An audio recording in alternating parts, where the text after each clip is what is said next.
university president. Also, I'm a professor, a scholar or educator. Well, this is always my dream career. I'm very happy about what I'm doing now. Of course, I think sometimes you don't really know what you're going to do in the next 5 or 10 years. So by time you learn, you grow, you pick up, and sometimes you grasp the opportunities, right, and do the right thing at the right time. So for myself, I came from a very common family, 6 brothers and sisters. My parents are also, I would say, little educated. So when we were kids, we had extreme freedom. At the same time, we learned about independence. So when I graduated from the high school, I did not get a place in the 2 local universities at that time. At that time, in my old generation, it's extremely difficult to get into university. So without much hesitation, while in my peer group, all my classmates, they went out to find a job, and very, very few, maybe less than 1% would get into university at that time. So, I decided not to stay in Hong Kong, and I do everything by myself. I borrow a little money, and then I went to USA for further study by myself. So when I landed the city in Portland, Oregon, I did not know anyone. So at that time, about age of 17, I trained up myself extremely independent. I have to settle everything, every difficulties, find information, sort out, all kind of problem by yourself. So I learned to be independent, to know how to problem solving on your own at a very young age. So I'm not really afraid of difficulties, problems, troubles, always come, and there's a change you learn and sort it out. Right? So that's my beginning. So when I went to US for my undergrad study, I picked up a part-time job almost next day to earn my living and then earn my own, I have to pay fee. So if we work over 17 hours per week, you can pay the local stay fee, right? So you must study hard and work hard at the age about 17, something like that. So when we look back, that's our age. I think the good thing is we don't come from a wealth family, parent know very little about education. So you have to learn, pick up yourself. So all the way I finished my undergrad studies and then worked 1 year in the United States.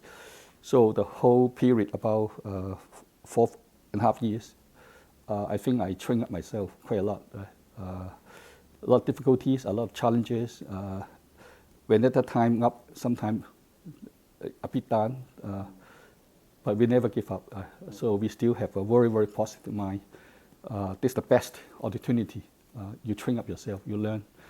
So when I finished in the United States, I worked 1 year as a research assistant in the central USA, and then have a chance, a scholarship to pick up my master's studies in UK. So I also spent about a little over 1 year in London to finish my master's degree. And then I came back to Hong Kong to work in a business for about 2 years.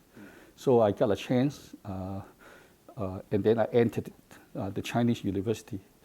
Probably at that time was I think I would say probably one of the youngest lecturers in the university. When I joined as a teacher, full-time teacher, I'm about 25, 26, start as a teaching career.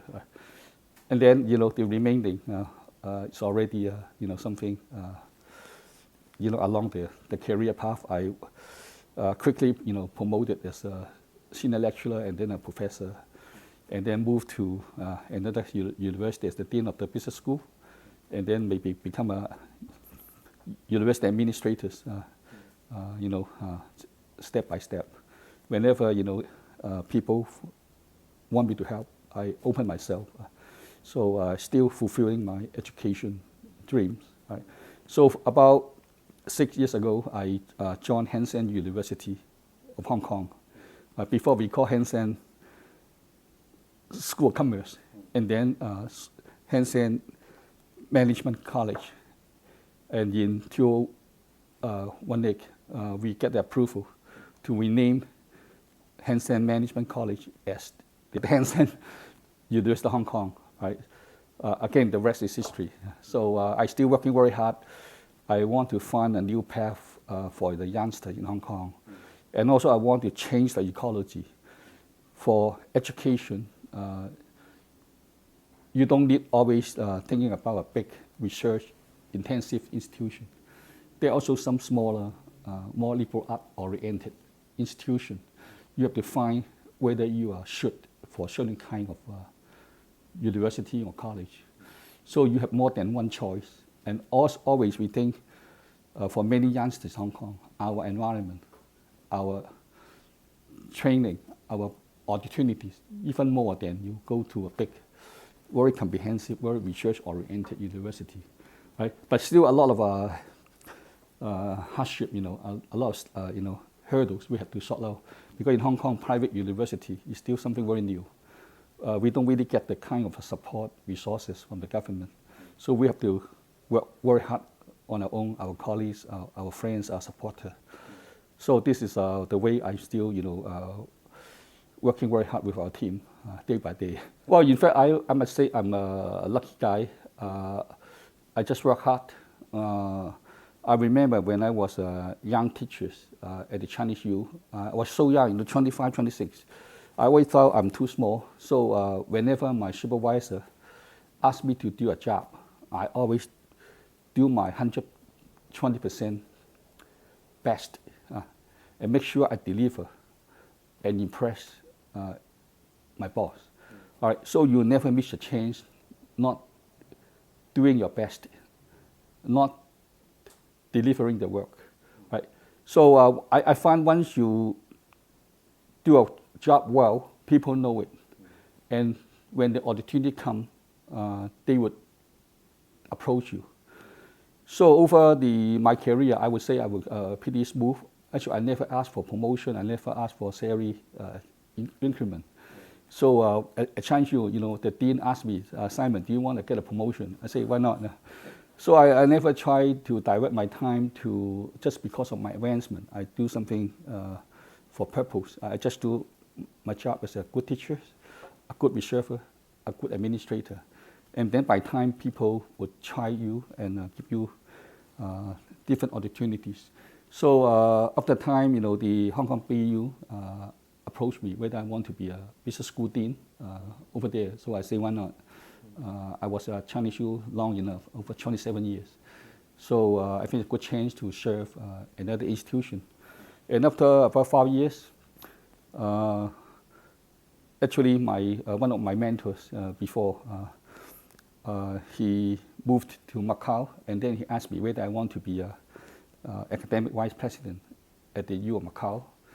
And also they have a big plan for the new campus, also a lot of reform. So he thinks I can help him to reform a lot of the undergrad education elements and also the education systems. So I went to Macau for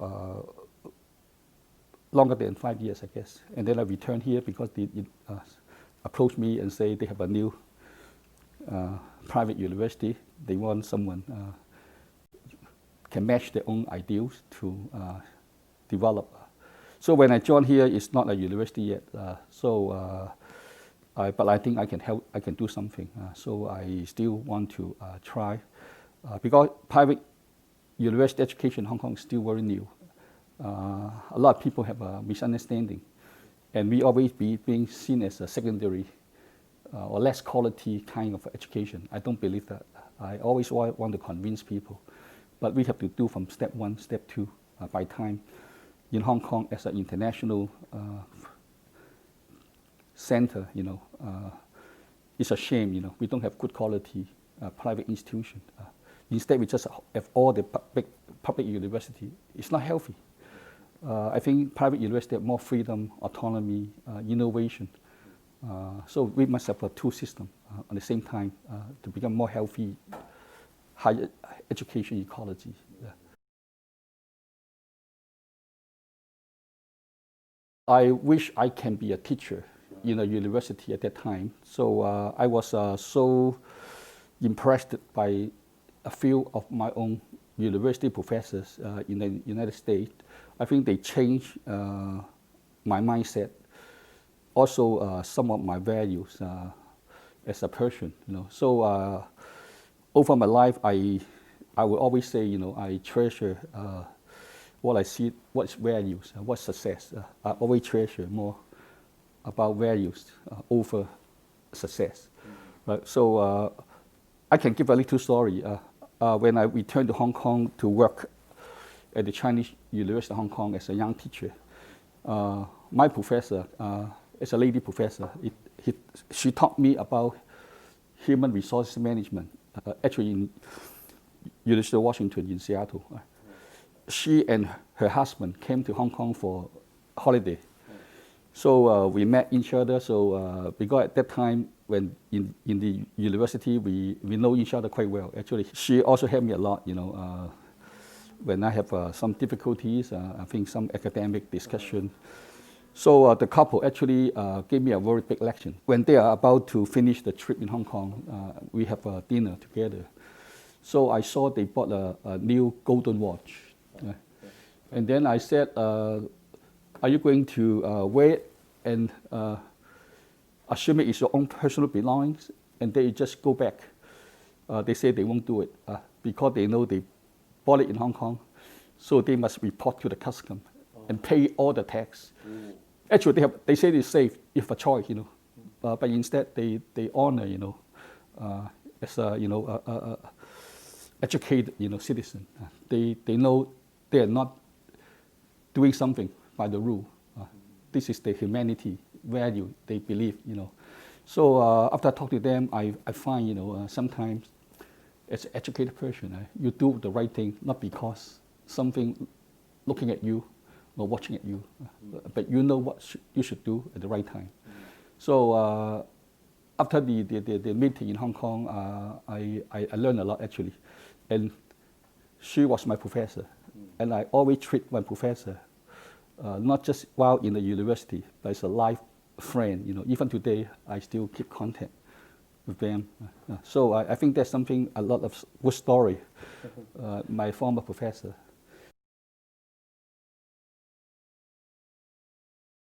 And now today, I always hope every student should have a very close connection, relationship with our teachers. Right? Just don't come here 4 years and then forget your teachers. Teachers can be your best friend over your life. That's something I testify myself. So that's about education. Teacher not just 4 years. It can be life. So I think after I come back, I have my own education dreams. I always believe a dream university should not be too big. So I have that kind of feeling about I think 25 years ago. I thought someday if I have a chance to run a school or even a university, I hope the university have some attributes. So I'm now trying to realize my dream bit by bit since 25 years ago. Right? So small, medium-sized university, more liberal art oriented, and give more opportunity to talk to students. Very small class, so you have a lot of interaction with the students, caring about the student happy, and they would motivate themselves to learn. That's something also my colleagues are working for this new university. Well, I think to me the main purpose for education is to pick up, prepare yourself for handling all the challenges of life, of work in the future confidently, right? And also know your own values and find fulfillment for your life. Right? That's something we hope every youngsters have 4-year undergraduate to prepare themselves, identify themselves, know their value systems, know their priorities, all right? So we don't want them to just find a good job, find a good income, become famous, become, in power position. At least you have to know what you like most, what you find things most happy to yourself in life, and deliver values to other people. Well, that's something I think education is most important. In fact, these days, after a degree education, I don't think it's difficult to find a job. It's a matter of time. In a downturn, maybe you take more time to start a good job, but in Hong Kong, always, a lot of opportunities. I think it's not just a job, but how about your life, how to find fulfillment, how to find values in your life. I think that's most important to me, for undergrad education. I would say I'm quite a value-based leader.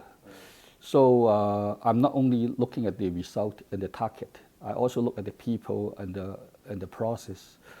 And also, I don't think I would be sacrificing some basic principle to get something done because I want the figures, I want the result. So, and at the same time, I think as a person, I don't mind to sacrifice in terms of power, pay, reputation. Actually, you could have a very good mention. You always need good colleagues, good peer, good friends, good guidance. So I already mentioned I still have some good old teachers. Whenever I have something I want to sort out, I will write to them, just as a friend. I still have about 4 or 5 my former teachers. I can openly ask their opinion. They can, just say something, without bothering, about what will be the impact, because they know at the end I have to make my own decisions. Also, I have a very good team here. I have some good outside professional friends. We can talk heart to heart. So sometimes it's extremely difficult. You do something just by one person, by yourself. I must say I have a pretty good EQ. But at the same time, I would say every day challenges come up. You have to fighting on this, fighting on the other. So you need a good balance. And sometimes you have a blind spot. You may overlook some dimension of some problem. So I'm more willing to listen. By the end, of course, I have to make up my judgment.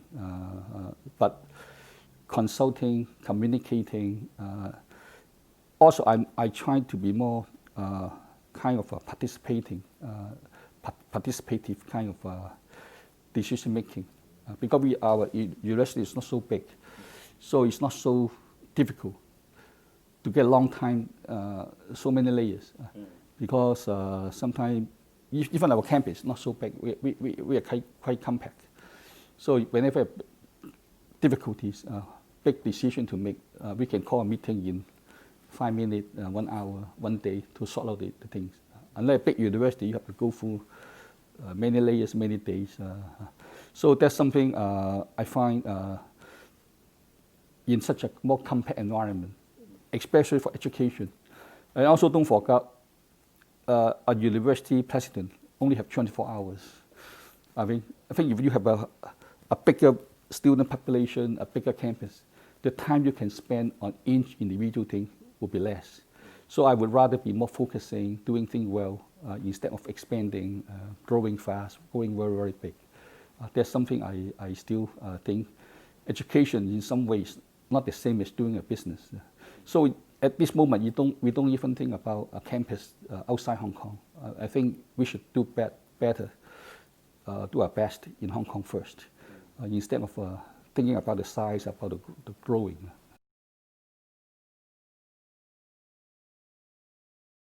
Since I joined this institution, I told you actually it's not a smooth path. we were always being discriminated by government officials, by some high-power people, even by some legislators. They always think the self-financed institutions are not quality institutions. So they don't support in many ways we are proposing. So, but I work very hard to talk to many people, convincing them some self-financed institutions are actually doing extremely well. Actually, we are under very stringent accreditation system by the Hong Kong CAVQ. So in every sense, our academic quality would be quite similar or equal to other big universities. But at the same time, I think whenever we go out at that time, people think you are secondary. So there's something I would say, some adversary, some very, very having challenge moments in the first few years, in terms of donation, in terms of getting admission of students, in terms of our students going out. So we rely on many people to help us and have to do step by step change the mindset of the people. So I think over the 5 years I have been seeing, people have started changing the mindset. They are much more supportive. A private institution like us. Yeah. So, but I would say the time is very, very difficult. I have to encounter, challenge by challenges, and even sometimes argue with the government officials, the legislators. They're wrong. I just in front of the table I say, you have the totally wrong understanding of what we're doing. So, but at the same time, we have to do very hard. We have to show our achievement, our system, our governance. So by time people would know more about us. So also, in 2018 is a most major change of our history. The milestone change. We allowed it to become a university. So all the hard work, I would say, pay off. And then they'll give a new page for us to write on and do a lot of new things. So I think that's something we stick to our philosophy. We treasure, the substance. We still very principle-based, very value-based. That's also commensurate with my own personal values and leadership values. This time of situation is, we know this is a difficult time. I think we have to build up our resilience.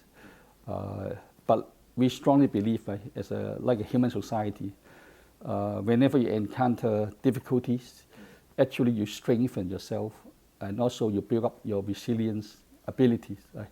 So when you encounter similar, even bigger troubles, difficult in the future, you become stronger. So it's part of life. Sometimes we don't go as smoothly as we want to. So we take every challenge calmly, rationally, but always with a very positive mindset. So when the time comes, when we fix the thing, and then the day will come and even better than the old day. Right? So we must have a very strong belief, we should be able to overcome all kinds of difficulties because we're human beings, and we are strongly value guided and with a very, very positive mindset. Difficulty would be overcome. That's something I still strongly believe. But actually, I choose a quote. I find it's also quite corresponds with the philosophy of this institution. I don't know whether you know our campus is famous and featured by a lot of bamboo. So even all the furniture in this room are not made by wood. They are made by bamboo. You can see all the building panel everywhere. Also a lot of bamboo, plant. So I would like to use bamboo as one of the my favorite quote for building up our resilience. In fact, bamboo always imply, the Chinese philosophy, bamboo imply integrity, strict, flexibility, humble, evergreen. So I think it's not easy to fall down. So this quote actually by one of the very famous novel writer. I don't know whether you heard about her, just Judy Picoult. Actually, she produced 24 novels already, and 5 become a movie, a commercial movie. So what she said once in a movie script, the movie called My Sister's Keeper. Actually, it was in the cinema in 2019, so it's just about 1 year ago. So she wrote in the movie script, in her novels, it says like this: the human capacity for burden is like bamboo, far more flexible than you ever believe at first glance, right? So that's also resemble, the way we look at a bamboo. So if you facing difficulties, think about yourself as a bamboo. Right? That's something I would say very encouraging and very inspiring.